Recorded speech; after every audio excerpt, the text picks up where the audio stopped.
मैं आपको दिखाता हूं क्या कर रहे हैं ये। सुप्रीम कोर्ट का भी अंतिम फैसला भी नहीं आया है, एक अंतरिम आदेश आया है। उसके बाद भारतीय जनता पार्टी के जो समर्थक है वो क्या लिख रहे हैं ट्विटर पे, सरिया court of India supreme court को लिख रहे हैं। ये बीजेपी के समर्थक हैंडल है, ये एक ट्विटर हैंडल है बीजेपी का समर्थक हैंडल। आप देखिए ये सुप्रीम कोर्ट के गुंबद पे क्या इन्होंने बना दिया है, सुप्रीम कोर्ट के गुंबद पे क्या इन्होंने बना दिया है। ये सुप्रीम कोर्ट के प्रति इनका सम्मान है। सुनिए, एक मिस्टर सिन्हा के नाम से ट्विटर हैंडल चलता है, सरिया कोर्ट ऑफ इंडिया।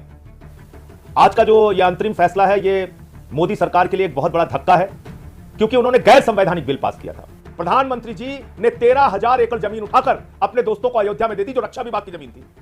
300 काशी के अंदर मंदिरों को तोड़ के व्यापार करने के लिए तमाम व्यापारियों को वहां पर जमीनें दे दी गई काशी कॉरिडोर के नाम पे। आप धर्म के नाम पे धंधा कर रहे हैं और बड़ी बड़ी बातें कर रहे हैं। आप धर्म के नाम पे धंधा कर रहे हैं और बड़ी बड़ी बातें कर रहे हैं।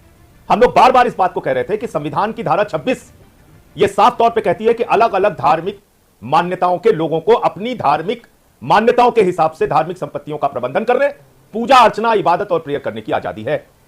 तो मोदी जी हो या कोई उनकी जगह और प्रधानमंत्री हो, वो संविधान की धाराओं के विपरीत कोई कानून नहीं बना सकता।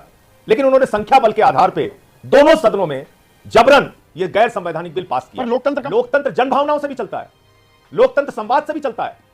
लोकतंत्र में कई बार आंकड़े आपके पक्ष में होते हैं, लेकिन जनभावनाएं आपके विपरीत होती हैं। आपको यह समझना पड़ेगा संदीप जी कि यह सिर्फ मुसलमानों का सवाल नहीं है। कल को आप गुरुद्वारों के लिए ऐसे कानून लेके आएंगे, फिर चर्चों के लिए ऐसे कानून लेके आएंगे।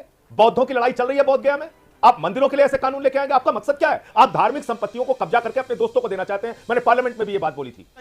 ये भी एक हकीकत है जिसे डिनाई किया जा सकता है क्या संजय सिंह? तो आप क्या करेंगे उसके? नहीं तो आप क्या करेंगे उसके लिए? आप उसके क्या सरकार के अंदर भ्रष्टाचार नहीं हो रहा है? इस सरकार में बड़े बड़े भ्रष्टाचारियों को अपनी पार्टी में शामिल कर लिया है।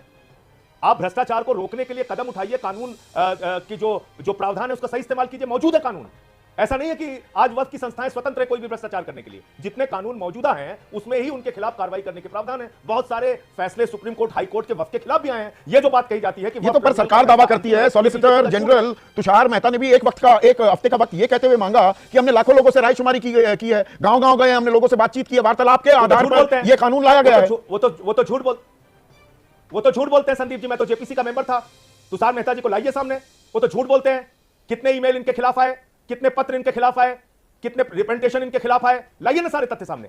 अरे संदीप जी ये बात हमें समझनी चाहिए। 232 लोगों ने लोकसभा में इस बिल के खिलाफ वोट दिया। कितने मुसलमान थे उसमें? सिर्फ 24।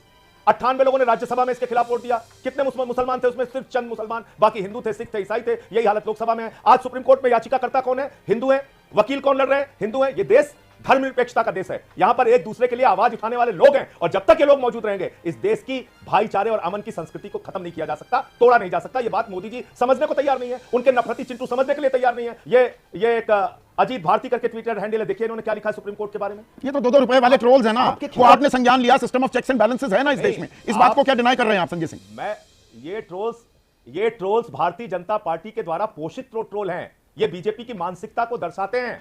मैं ये आपको कहने की कोशिश कर रहा हूं कि अगर ये हालत रहा तो कल को ये लोग सुप्रीम कोर्ट पे भी बुलडोजर चला देंगे। ये किसी संस्था को नहीं मानते, मैं ये कहना चाहता हूं।